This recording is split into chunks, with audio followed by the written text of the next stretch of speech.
Bulletin का आगाज करें और सबसे पहले आपको बताएं, वजीर आला उस्मान बुज़दार ने फैसलाबाद की तरक्की के लिए तकरीबन 3 अरब रुपए के नए मंसूबों की मंजूरी दे दी। फैसलाबाद में तरक्याती मंसूबों, वाटर सप्लाई और सैनिटेशन की सहूलतों की बेहतरी की 179 स्कीमों की मंजूरी दी गई। वजीर आला सरदार उस्मान बुज़दार की ज़ेर सदारत काबीना स्टैंडिंग कमेटी बराए फाइनेंस एंड डेवलपमेंट का इजलास में अहम फैसले किए गए। वजीर आला उस्मान बुज़दार ने फैसलाबाद के तरक्की के लिए तकरीबन 3 अरब रुपए के नए मंसूबों की भी मंजूरी दे दी। फैसलाबाद में तरक्याती मंसूबों, वाटर सप्लाई और सैनिटेशन की सहूलतों की बेहतरी के लिए 179 स्कीमों की मंजूरी दे दी। वजीर आला सरदार उस्मान बुज़दार की ज़ेर सदारत काबीना स्टैंडिंग कमेटी बराए फाइनेंस एंड डेवलपमेंट का इजलास में फैसले किए गए। इसी हवाले से मजीद तफसीलात जानते हैं। इमरान असलम ने हमें ज्वाइन किया है। जी इमरान, बताइएगा। जी बिल्कुल, वज़ीर आला पंजाब सरदार उस्मान बुज़दार ज़ेर सदारत काबीना स्टैंडिंग कमेटी बराए फाइनेंस एंड डेवलपमेंट का इजलास हुआ। इजलास में सूबाई वज़ीर ख़ज़ाना हासिल वीडियो लिंक के जरिए जबकि सरकार पूरे पंजाब आसान खबर की दीगर महकमों के इजलास में शिरकत की है। इजलास में वज़ीर आला पंजाब फैसलाबाद की तरक्की के लिए तकरीबन 3 अरब रुपए के मंसूबों की मंजूरी दी। फैसलाबाद में तरक्याती मंसूबों, वाटर सप्लाई और सैनिटेशन की सूरत की बेहतरी की 189 स्कीमों की मंजूरी दी। 2 अरब 30 करोड़ रुपए की लागत आएगी। जबकि फैसलाबाद में सड़कों की तंगीओं मरम्मत की स्कीमों की मंजूरी देगी। 27 स्कीमों की तंगीओं मरम्मत पर 36 करोड़ 80 लाख रुपए खर्च किए जाएंगे। जबकि फैसलाबाद में हायर एजुकेशन सेक्टर की 5 नई स्कीमों की मंजूरी देगी। इन स्कीमों पर 24 करोड़ 80 लाख रुपए की लागत आएगी। जबकि TSU हॉस्पिटल समुद्री के गचाबाद को 5 करोड़ की लागत से अपग्रेड करने की मंजूरी भी दी गई। और गचाबाद में बिस्तरों की तादाद और आराम की सूरत के हवाले से इजाफा करने की भी मंजूरी दी गई है। इजलास में दीगर महकमों के सेक्रेटरी ने भी शिरकत की और इजलास में फैसलाबाद में तकरीबन 3.5 अरब के तकरीबन 3 अरब के मंसूबे की मंजूरी दी गई। जी इमरान, अपडेट कर रहे थे, शुक्रिया आपका। कोरोना वायरस की बिगड़ती सूरत हाल, फैसलाबाद में मुस्बत मरीजों की तादाद में खतरनाक हद तक इजाफा। 24 घंटों के दौरान 39 अफराद में वायरस की तस्दीक। ओमिक्रॉन ने भी खतरे की घंटी बजा दी। गुज़श्ता रोज 19 मुश्तबा मरीजों में से 18 में ओमिक्रॉन की तस्दीक हुई। फैसलाबाद की BSL-3 लैब ओमिक्रॉन की तशखीस में नाकाम। फैसलाबाद में मंफी टेस्ट लाहौर में भेजे जाने पर मरीजों में ओमिक्रॉन की तस्दीक हुई। इसी पर मजीद बात कर लेते हैं अपने नुमाइंदे अज़ादार हुसैन से। जी अज़ादार, बताइएगा। हाँ जी बिल्कुल, हुकूमत की जानिब से अलाइड फाल में BSL-3 लैब बनाई गई है, जहाँ पे डिवीजन भर से कोरोना वायरस के जो टेस्ट हैं वो आ रहे हैं और उनमें जो है तशखीस की जा रही है। और यहाँ पे तशखीस होने के बाद दोबारा इनमें कहीं ओमिक्रॉन का वायरस तो नहीं है। और अलाइड फाल BSL-3 में किट्स भी ओमिक्रॉन की मौजूद है और ऐसे में ओमिक्रॉन के टेस्ट भी यहाँ पे किए जा रहे हैं। मगर ओमिक्रॉन टेस्ट की जो रिपोर्ट थी वो नेगेटिव मौसूल हो रही थी। इस पर BSL-3 लैब की जानिब से जो सैंपल थे वो जब लाहौर भिजवाए गए तो लाहौर में ओमिक्रॉन की जो थी रिपोर्ट मुस्बत मौसूल हुई है और 19 अफराद में से 18 अफराद में जो थी वो रिपोर्ट मुस्बत आई है। मगर लम्हा सच यह है कि फैसलाबाद अलाइड अस्पताल में वाक़ जो BSL-3 लैब है उसमें मुझे जो ओमिक्रॉन की किट्स है इनके ऊपर सवालिया निशान उठ गया है कि अरसा दराज से जो टेस्ट हो रहे थे जब से ओमिक्रॉन वायरस आया तो अलाइड अस्पताल की जो BSL-3 लैब थी वो इसकी रिपोर्ट नेगेटिव थी, जो थी वो इसकी रिपोर्ट इस सिलसिले में मौसूल हो रही थी। और ऐसे में अब तक महकमा सेहत की तरफ से कोई लाहेमल नहीं अपनाया गया कि अलाइड अस्पताल की जो BSL-3 लैब है अगर वो नेगेटिव रिपोर्ट दे रही है तो इस सिलसिले में जो टेस्ट है उन्हें रोजाना की बुनियाद पे लाहौर भिजवाया जाए ताकि मुस्बित शरह के हवाले से जो है वो इसका अंदाजा लगाया जा सके कि रोजाना की बुनियाद पर कितने ओमिक्रॉन के जो केस है वो। अज़ादार, आप हमारे साथ मौजूद रहिएगा। इसी मामले पर मजीद बात करने के लिए हमारे साथ मौजूद हैं vice chancellor medical university professor Zafar Ali Chaudhry. Zafar Sahab, बहुत शुक्रिया आपके वक्त का। सर, कोरोना ने एक बार फिर जोर पकड़ लिया है, क्या कहेंगे? ओमिक्रॉन ने भी दस्तक दे दी है। 19 में से 18 मरीजों में ओमिक्रॉन की तशखीस हुई है। जी सर, ये बताइएगा कि ओमिक्रॉन ने दस्तक दे दी है। 19 में से 18 मरीजों में ओमिक्रॉन की तशखीस हुई है। काफी तशवीशनाक सूरत हाल है, क्या कहेंगे इस पे? देखिए जी, बात यह है कि जब से ये नई वेव आई है कोविड की और हमारा यहाँ पे फैसलाबाद में पॉजिटिविटी रेट बहुत ही कम रहा है और जितने पेशेंट हमारे पॉजिटिव आते थे उनमें हम चेक करते थे कि इनमें ओमिक्रॉन मौजूद है कि नहीं है और हमारे पास जो अवेलेबल किट्स थी उनके मुताबिक हमने उनको चेक किया और वो कोई भी उसमें हमें ओमिक्रॉन का जो है पेशेंट नहीं मिला। फिर हमने ये सोचा कि हमें इसको मजीद कंफर्म करना चाहिए और रिसेंटली हमने जो लास्ट टेस्ट जो थे वो हमने भेजे हैं लाहौर, जिसमें से 15 टेस्ट हमने भेजे थे, जिसमें से एक जो है वो डेल्टा आया है और 14 जो है वो ओमिक्रॉन के आए हैं, जो शो करता है कि ओमिक्रॉन की शरह जो है हमारे पेशेंट्स में बढ़ रही है। अब हमने इस बात का भी अंदाजा लगाने की कोशिश की है कि पहले हमारे टेस्ट जो है वो उनमें से ओमिक्रॉन क्यों नहीं आया, उसकी हम तहकीक कर रहे हैं। लेकिन अब हमने फैसला ये किया है कि अब से जितने पेशेंट हमारे ओमिक्रॉन के आएंगे, कोविड पे पॉजिटिव आएंगे, उनमें हम ओमिक्रॉन लाहौर से टेस्ट करवाएंगे। आज जो हमारे पास स्टैटिस्टिक्स आई हैं उसमें ये है कि 1810 हमने किए थे, जिसके अंदर से 20 टेस्ट जो है हमारे 1.10 हमारी जो है ये जो है शरह रही है पॉजिटिविटी की। तो ये जितने भी टेस्ट पॉजिटिव आए हैं इनको हम लाहौर भेज रहे हैं ताकि मालूम कर सकें इनमें कितने ओमिक्रॉन के पेशेंट हैं और उसके मुताबिक फिर हम अगला लाए अमल इख्तियार करेंगे। हमने गवर्नमेंट को कहा भी है कि हम जितने भी हमारे पॉजिटिव टेस्ट आएंगे हम वो लाहौर से उनको रिकन्फर्म करवाएंगे ओमिक्रॉन के लिए। सर ये बताइएगा कि एलाइड अस्पताल की टेस्टिंग लैब ओमिक्रॉन मरीजों की तशखीस क्यों नहीं कर पा रही? ऐसी कौन सी तकनीकी वजूहात हैं? फैसलाबाद में टेस्ट मनफी आया और वही टेस्ट लाहौर में मस्बत हो गए, सर ये कैसे हुआ? जी मनफी आए, जब भी इसी हमने सोचा कि ये मनफी आ रहे हैं उसको हमने रिकन्फर्म करने के लिए लाहौर भेजा। असल में बात यह है कि लाहौर में जो IPH की लैब है वहाँ पे जो टेस्टिंग किट्स यूज हो रही हैं वो डिफरेंट है, हमारी टेस्टिंग किट्स डिफरेंट है और हम इसके बारे में तहकीक कर रहे हैं कि ये क्यों इस तरह का हुआ कि यहाँ हमारे सारे टेस्ट जो है नेगेटिव आते रहे। लेकिन जब तक ये हमें इस बात का तौर पर तय्युम नहीं हो जाता और रीजन नहीं मिलता तब तक हम ये टेस्ट जो है वो लाहौर भेजते रहेंगे और वहाँ से हम इनको टेस्ट करवाएंगे। जी सर, ये भी बताइएगा कि जैसा कि ओमिक्रॉन के खतरात काफी मंडरा रहे हैं, क्या आप ये नहीं समझते कि इस वक्त में कोरोना और ओमिक्रॉन वायरस के टेस्ट बढ़ाने की जरूरत है? जी बिल्कुल बढ़ाने की जरूरत है। मैंने बताया आपको कि हमने 1810 टेस्ट किए हैं पिछले 24 घंटों के अंदर, ठीक है। ये काफी ज्यादा तादाद है टेस्टों की और हम इससे ज्यादा कैपेसिटी है हमारे टेस्ट करने की जैसे जैसे आएंगे। और उसके बावजूद हमारी जो कोविड पॉजिटिविटी है वो 1.1 आई है।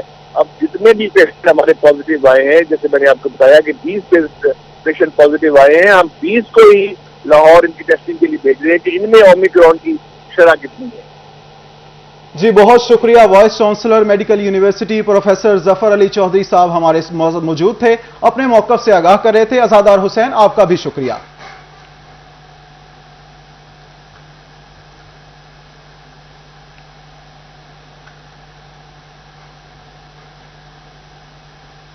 फैसलाबाद में ओमिक्रॉन ने खतरे की घंटी बजा दी। ओमिक्रॉन की शरह में इजाफा होने लगा। जिला इंतजामिया की जानिब से शहरियों से ताउन की अपील। एडिशनल डिप्टी कमिश्नर कहते हैं महकमे मुश्तरका कोशिशें कर रहे हैं। शहरियों की जानिब से SOPs पर अमल दरामद ना हुआ तो सख्त फैसले करेंगे। आपको बताएं फैसलाबाद में ओमिक्रॉन ने खतरे की घंटी बजा दी। ओमिक्रॉन की शरह में इजाफा होने लगा। जिला इंतजामिया की जानिब से शहरियों से ताउन की अपील। एडिशनल डिप्टी कमिश्नर कहते हैं महकमे मुश्तरका कोशिशें कर रहे हैं। शहरियों की जानिब से SOPs पर अमल दरामद ना हुआ तो सख्त फैसले करेंगे। इसी पर मजीद बात करते हैं मोहम्मद रमजान मिर्जा से। जी रमजान, आगाह कीजिएगा।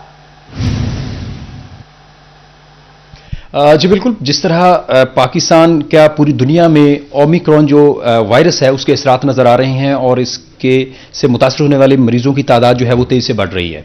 फैसलाबाद में भी केसेस जो है वो आना शुरू हो गए हैं। जिला इंतजामिया किस हद तक चौकस है? हमारे साथ एडिशनल डिप्टी कमिश्नर कैसर अब्बास रिंद साहब मौजूद हैं। कैसे ये बताइएगा क्या इंतजामात हैं अगर सूरत हाल जो है वो ज्यादा खतरनाक होती है? जी thank you very much Mirza साहब। ये तो एक जॉइंट एफर्ट है और एक नेशनल क्लैमिटी है यू कैन से, और इसके ऊपर सब ने मिल के काम करना है। तो आई वुड से कि district administration is all out और हमारे जो NPIs की इन्फोर्समेंट है उसके ऊपर फर्दर जो हेल्थ के साथ हमारी कोऑर्डिनेशन है, हम मिल के काम कर रहे हैं और डेफिनेटली इसको हमने कोप तो करना है इस सिचुएशन को। तो जहाँ तक ये बात है कि यहाँ पे सोसाइटी का भी रोल है, सिर्फ गवर्नमेंटल ये बिज़नेस नहीं है। We are doing it, we are doing our best, लेकिन ये है कि सोसाइटी को भी चाहिए कि वो भी अब थोड़ा सा वैक्सीनेशन जहाँ पे नहीं हुई, स्पेशली हमारा इशू डिस्ट्रिक्ट में 2nd डोज का है, तो वो जहाँ पे 1st डोज करवा ली है तो 2nd डोज नहीं करवाई, तो वो काइंडली इंश्योर करे सोसाइटी, आप मीडिया भी काइंडली उसमें हेल्प करें हमें। और इसके अलावा मास्क वेयरिंग है या इसके अलावा जो और भी जितनी भी प्रिकॉशनरी मेजर्स हैं काइंडली अगर हम अडॉप्ट करें तो मेरा नहीं ख्याल कि हम इसको मिल के इसको हरा नहीं सकते। बताइएगा कि अगर खुदा न खास्ता केसेस में तेज़ी से इजाफा होता है तो जिस तरह पिछली हमें नज़र आया पहले कि बड़ी सख्ती की गई, तो ऐसे इकदाम भी उठाए जाएंगे फिर? ऑब्वियसली बिल्कुल, ये तो देखें, ये तो बिल्कुल ही एक ज़रूरी हो जाएगा कि हम बिल्कुल उस स्टेज पे आ जाएं कि जहाँ पे लोगों की मूवमेंट को रिस्ट्रिक्ट कर दें और इसके अलावा बाकी जो मराहिल हैं उससे भी मुश्किल हो सोसाइटी को। तो आई थिंक ये मौका है कि अब हम उससे पहले चीज़ों को खुद ये अंडरस्टैंड कर लें, क्योंकि एक पैंडेमिक थी जो कि 2019 में आई, तो अब हमारे पास खासा तजर्बा हो गया इसको कैसे टैकल करना है।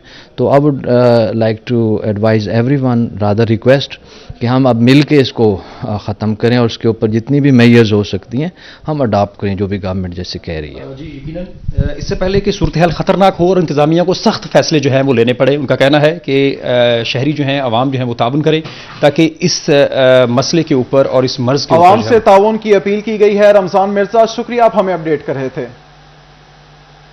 अब टोबा की बात करें तो ओमिक्रॉन वायरस के खतरात मंडलाने लगे हैं। टोबा के अस्पतालों में ओमिक्रॉन वेरिएंट की तशखीस की सहूलत मौजूद न हो सकी। दूसरी जानिब जिला भर में 12 अफराद में कोरोना वायरस की तस्दीक हो गई। डिप्टी कमिश्नर उमर जावेद ने इस महकमा सेहत को इंतजामात बेहतर करने की हिदायत कर दी। ओमिक्रॉन वायरस के खतरात मंडलाने लगे हैं। टोबा के अस्पतालों में ओमिक्रॉन वेरिएंट की तशखीस की सहूलत मौजूद न हो सकी। इसी पर मजीद बात कर लेते हैं अपने नुमाइंदे मुबशिर हसन नकवी से। मुबशिर, बताइएगा। जी बिल्कुल, ओमिक्रॉन वायरस के खतरात टोबा टेक्सिंग में भी मंडलाने लगे हैं और इस हवाले से इंतजामिया ने क्या इकदाम किए हैं। डिप्टी कमिश्नर टोबा टेक्सिंग उमर जावेद से बात करते हैं और जानते हैं। असर आप बताइएगा, एक और वेरिएंट जो है वो आ रहा है, इस पर लोगों को क्या कहना चाहेंगे, किस तरह मैसेज देंगे कि लोग किस तरह अपने आप को इससे महफूज रखेंगे और जिला भर में कोविड की सूरत हाल क्या है? जी बिस्मिल्लाहिर्रहमानिर्रहीम, तकरीबन 12 केसेस हैं हमारे जो इस वक्त कोविड पॉजिटिव हैं और सारे के सारे होम आइसोलेटेड हैं। हम लोगों ने बड़ी कोशिश की है कि इसके अंदर जो हमारी मेजर्स हैं इसके अंदर इसकी प्रिकॉशनरी उनके ऊपर इम्प्लीमेंटेशन के लिए, और जो इसके लिए हमारी जो सबसे ज़्यादा ज़रूरत है वो यही है कि हम प्रिकॉशनरी मेजर्स को एनफोर्स करवाएं। इसके अलावा मास्क और सोशल डिस्टेंसिंग जो है उसको इंश्योर करवाएं। अस्पतालों के अंदर जो हमारी वैक्सीनेशन है और जो हमारी टीम्स वैक्सीनेशन कर रही हैं उसके अंदर भी हम लोग उसके अंदर एफर्ट मजीद करेंगे और कोशिश करेंगे कि जो हमारी टोबा टेक्सिंग की एलिजिबल पॉपुलेशन है उसको हम वैक्सीनेशन करवाएं। तकरीबन 76% 77% फर्स्ट डोज लग चुकी है, तकरीबन 60+ जो है हमारी सेकंड डोज भी लग चुकी है।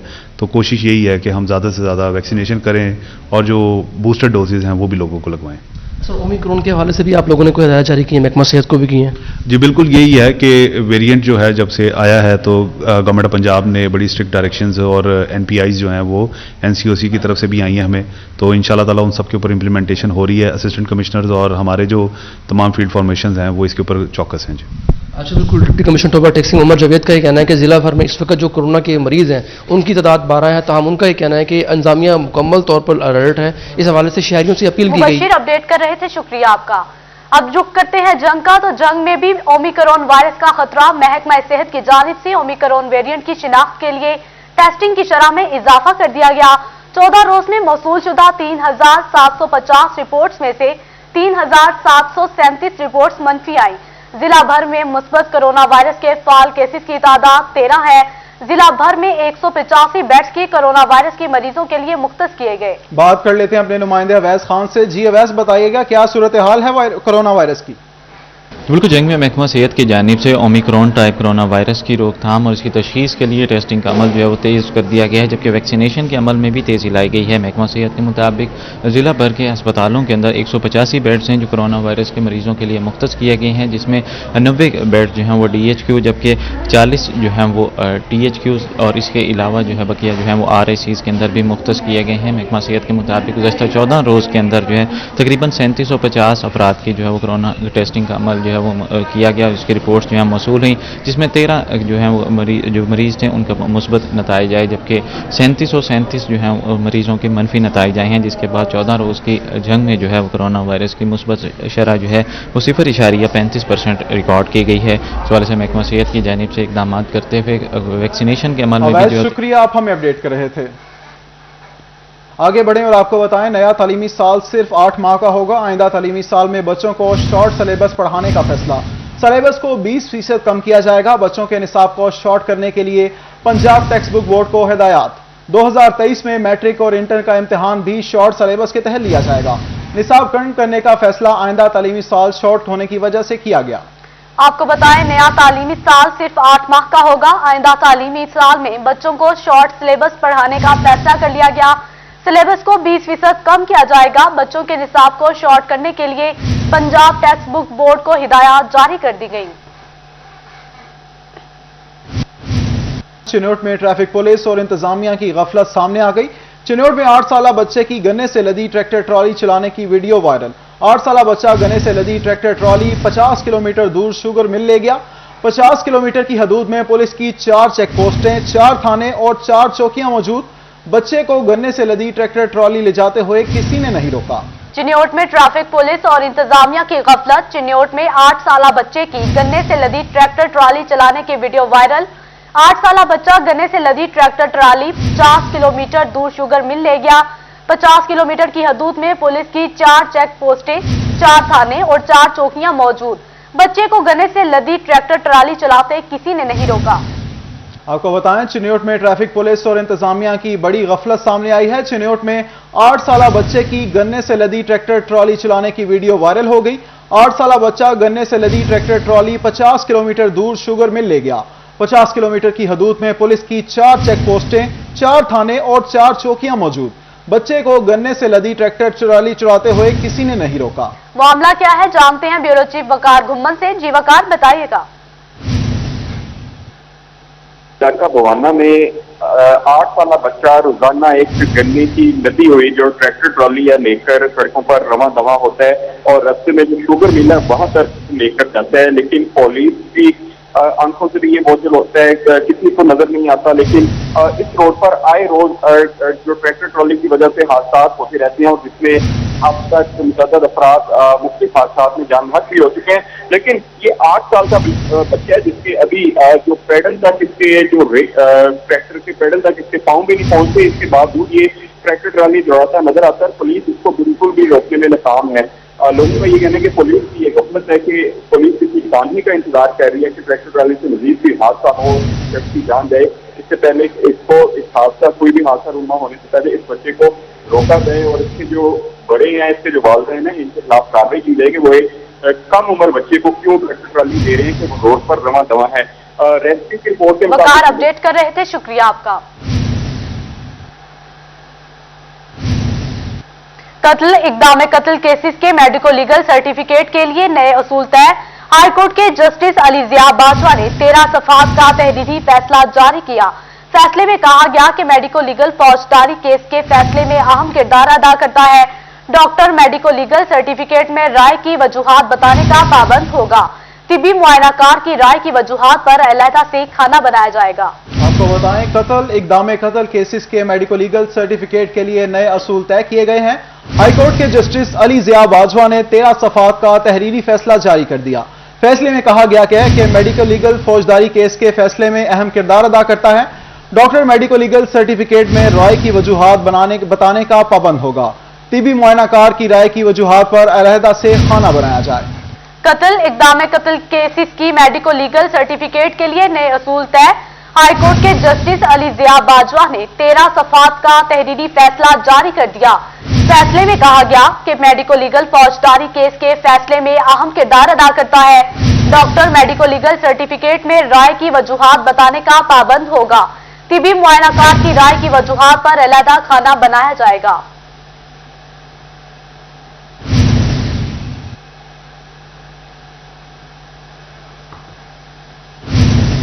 महंगी बिजली और बिगड़ती कारोबारी सूरत हाल के खिलाफ council of power loom owners association का एहतजाज का ऐलान।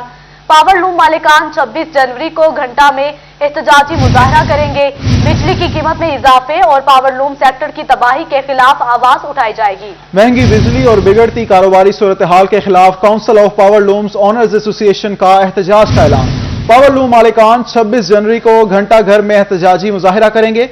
बिजली की कीमत में इजाफे और पावर लूम सेक्टर की तबाही के खिलाफ आवाज उठाई जाएगी।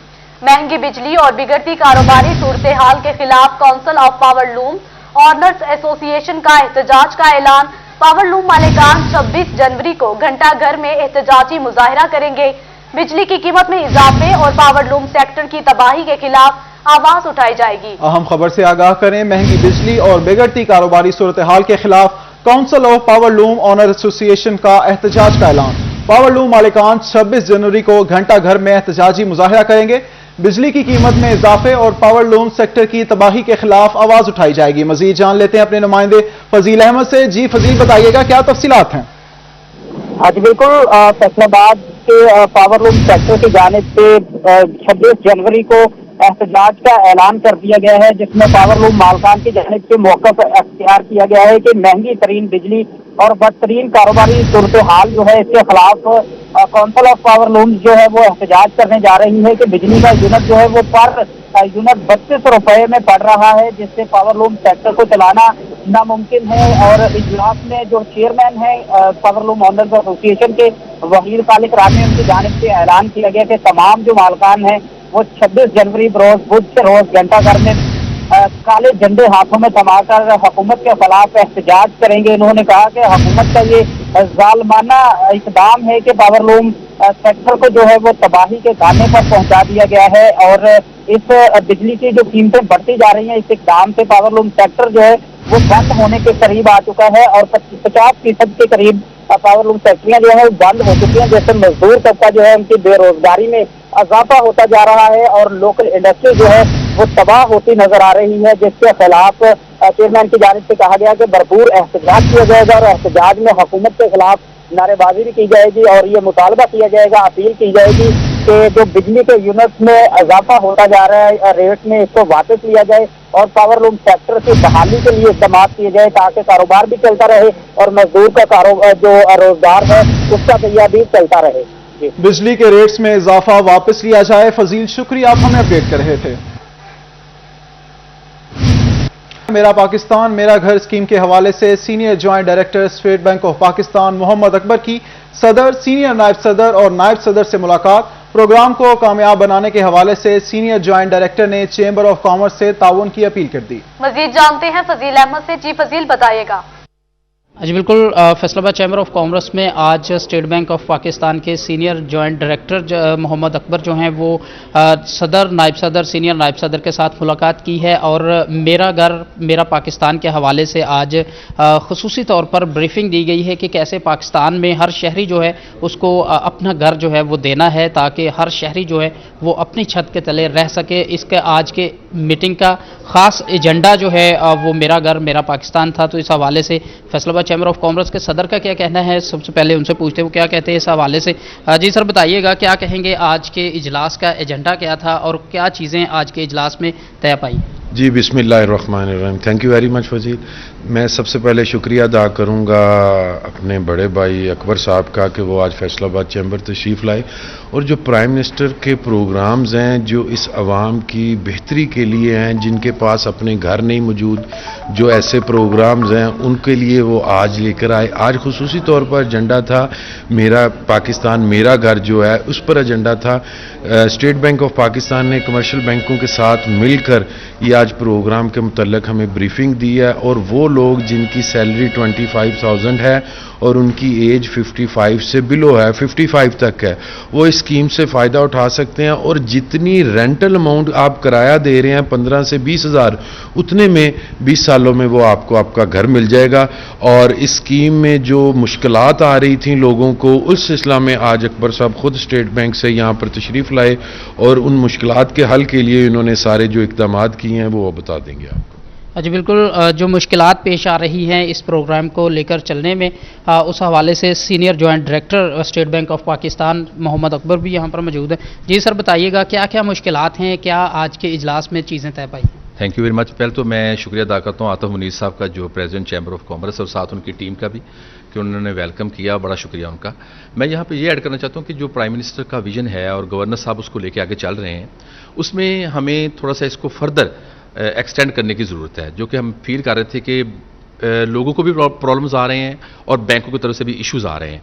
अब जो लोग हैं, ख़ासतौर पर जो एम्प्लॉइज़ हैं इंस्टीट्यूशंस के, उनकी एक्सेस नहीं है बैंकों तक, फिर कुछ फॉर्मेलिटीज़ के हवाले से भी इश्यूज़ थे।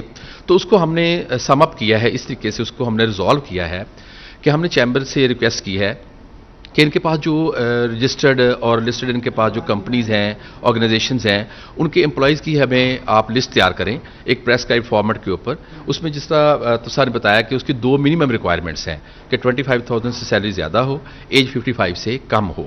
फर्दर यह है कि प्रॉपर्टी उसके नाम ना हो या स्पाउस के नाम प्रॉपर्टी ना हो। फिर विलिंगनेस भी देखेंगे हम। उसके बाद जो बैंकों की अपडेट कर रहे थे, शुक्रिया आपका। फसलों के बीज पर 20% सेल्स टैक्स लगाने से सीड इंडस्ट्री मुश्किलात में आ गई। बीजों की सनत से वाबस्ता अफराद ने इसे किसानों के लिए मुश्किल सूरत-ए-हाल करार दे दिया। पैदावारी लागत में इजाफे का इम्कान। मजीद जान लेते हैं अपने नुमाइंदे अब्दुर्रहमान से। जी अब्दुर्रहमान, बताइएगा।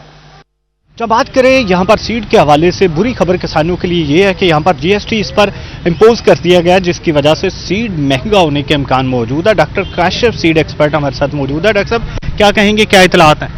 जी, अभी ये जो नया फिनांस बिल आया है, इससे महंगाई का एक नया तूफान जैसे ज़िंदगी के हर शोबा ज़िंदगी में बर्पा हो रहा है, इसी तरह ये सीड सेक्टर पे भी अभी हमने फिनांस बिल को स्टडी किया है, तो उसमें तमाम जो सीड्स हैं उन पे 20% जीएसटी इम्पोज कर दिया गया है। उसकी जो अभी सबसे पहली शक्ल हमारे सामने आई है वो तो इम्पोर्टेड सीड की शक्ल में आई है, क्योंकि अभी कॉर्न का सीज़न स्टार्ट हो रहा है, तो बहारिया मकई के ऊपर 20% जितना भी इम्पोर्टेड सीड है उस पर इम्पोज हो गया है। लोकल के हवाले से इतलात यही है कि ये जो 20% जीएसटी है, ये तमाम हर किस्म के सीड, चाहे वो लोकल हो चाहे इम्पोर्टेड हो, उनके ऊपर लग रहा है। लेकिन उसकी अभी पिक्चर बहुत खुल के सामने नहीं आई। अगर ये इम्पोज हो जाता है, जैसे अभी इम्पोर्टेड पे हो गया है, तो इससे ऑलरेडी 20% एक बहुत बड़ा जंप है सीड रेट्स के हवाले से। जो कंपनीज ने अपनी कैलकुलेशंस के साथ सीड के रेट्स बनाए होते हैं, उस पर अगर 20% इंक्रीज़ हो जाएगा तो ये किसानों की पहुंच से बाहर हो जाएगा। तो इससे महंगाई का एक नया तूफान आएगा, ज़राअत के ऊपर इसके मनफी असरात होंगे, क्योंकि हम बहुत अरसे से इसके ऊपर फोकस कर रहे हैं कि पाकिस्तान एक ज़राई मुल्क है, तो ज़राई मुल्क होने के नाते इस ज़राअत पे जो है सब्सिडीज़ होनी चाहिए, ज़राअत को फैसिलिटेट करना चाहिए। जबकि उसके बरअक्स अभी ये नया फ्रांस बिल ने, गवर्नमेंट ने इस पर नया टैक्स लगा के ज़राअत को बहुत मनफी असरात इसके मुरतब होंगे और ज़राअत की तबाही का मौजब होगा। इस हवाले से कहा जा रहा है कि जो ज़राअत पर मनफी असरात। अब्दुर्रहमान, शुक्रिया, आप हमें अपडेट कर रहे थे। फैसलाबाद शेर पंजाब क्रिकेट टूर्नामेंट का चौथे क्वार्टर फाइनल में अता 11 और शेखुपुरा 11 के माबैन तगड़ा क्रिकेट टाकरा, दोनों टीमें जीतने के लिए पुरअज़्म। इसी हवाले से मजीद जान लेते हैं अपने नुमाइंदे अली रजा से। अली, अपडेट कीजिएगा। जी बिल्कुल, शेर पंजाब क्रिकेट टूर्नामेंट का चौथा क्वार्टर फाइनल जो है वो अकबार स्टेडियम में जारी है, जिसमें दो बड़ी तगड़ी टीमें जो है वो मध्य मुकाबले, जिसमें अता 11 और शेखुपुरा 11 राना नवीजुल हसन की टीम जो है वो उस वक्त ग्राउंड के अंदर मौजूद है। अता 11 ने जो है वो पहले टॉस जीतकर पहले बॉलिंग का फैसला किया है। टफ मैच जो है इस वक्त जारी है। मियां अहमद साहब मेरे साथ मौजूद, उनसे बात करते हैं। अहमद साहब, क्या कहेंगे, बड़ा अच्छा मेला सजा दिया, अब करीब करीब जा रहे हैं हम लोग, और कौन सी टीम जो है वो शेर पंजाब की दफा जो है वो टाइटल लेगी? तमाम तो फेवरेट है, लेकिन मैच के हवाले से बताइएगा कैसे मैच देखने को मिले? मैचेस बड़े ज़बरदस्त थे और हर टीम जो उन्होंने अपने परफॉर्म किया और यहाँ आके उन्होंने क्रिकेट को एंजॉय किया। और मेरे ख्याल में जो टीम यहाँ चैम्पियन बनेगी, सब टीमें जिसका दिन अच्छा होगा वो चैम्पियन होगी, जो अच्छे तरीके से खेल लिया और इंशाल्लाह वो टूर्नामेंट विन कर जाएगी। आप क्या समझते हैं कि ऐसे मैचेस जो हैं वो बड़े अच्छे, बड़े स्टार जो है इस टूर्नामेंट की शान बने, और खासकर फैसलाबाद के लिए भी एक ऑनर की बात है कि इंटरनेशनल प्लेयर जो है बने? क्या कहेंगे, आइंदा जो आप टूर्नामेंट करवाएंगे उसमें भी इसी तरीके से जो स्टार शामिल होंगे? इंशाल्लाह ताला नेक्स्ट जो हर साल प्लान होता है ये टूर्नामेंट नेक्स्ट ईयर भी ज़बरदस्त होगा, और हम ये कोशिश करेंगे कि पीएसएल से पहले इस टूर्नामेंट को ऑर्गेनाइज़ किया जाए, ताकि मौसम का जो हमें ये मौसम का ये थोड़ा सा मसला हुआ था, लेकिन नेक्स्ट इसको अच्छे प्लान से इसको ऑर्गेनाइज़ करेंगे। जी बिल्कुल, इस टूर्नामेंट को ऑर्गेनाइज करेंगे, क्योंकि पीएसएल के जो स्टार प्लेयर हैं वो भी इस टूर्नामेंट की शान बनते हैं। तो तमाम जो इंतजाम मुकम्मल करने के बाद एक दोबारा फिर से जो है नए साल के लिए जो है वो मैच करवाने का जो है वो फैसला किया गया है शेर पंजाब क्रिकेट टूर्नामेंट की जानिब से। तो अब अगर आप मैच की मैं बात करूं तो दोनों टीमें पुरअज़्म है कि आज का मैच जो है वो विन करेंगी। जी अली रजा, शुक्रिया, आप हमें अपडेट कर रहे थे। जंग में चनाब कॉलेज और जाफरी 11 की टीमों के माबैन दोस्ताना क्रिकेट मैच जारी है। मैच का अहवाल जान लेते हैं अपने नुमाइंदे वसीम अहमद से। वसीम, अपडेट कीजिएगा। जी जनाब, कॉलेज क्रिकेट टीम और जाफरी 11 के दरमियान दोस्ताना क्रिकेट मैच खेला जा रहा है। चनाब कॉलेज क्रिकेट ग्राउंड पर खेले जाने वाले मैच में चनाब कॉलेज की टीम ने टॉस जीतकर पहले बैटिंग का फैसला किया, और चनाब कॉलेज की टीम ने पहले बैटिंग करते हुए मुकर्ररा 20 ओवर्स में 7 खिलाड़ियों के नुकसान पर 177 रन बनाए, जिसमें फहद अली ने 42, सलमान सियाल ने 36, जबकि इब्राहिम ने 19 रन जो थे वो स्कोर किए। जबकि जाफरी 11 की जानिब से सप्तान शाह ने बेहतरीन बॉलिंग का मुजाहरा करते हुए 2 खिलाड़ियों को आउट किया, जबकि समीर खान और फजील ने एक विकेट हासिल की। ताहाल हदफ के ताकुब में जाफरी 11 की जानिब से बगैर किसी नुकसान के हदफ के ताकुब में बैटिंग का सिलसिला जारी है। वसीम, शुक्रिया, आप हमें अपडेट कर रहे थे। न्यूज़ स्टूडियो से फिल वक्त इतना ही।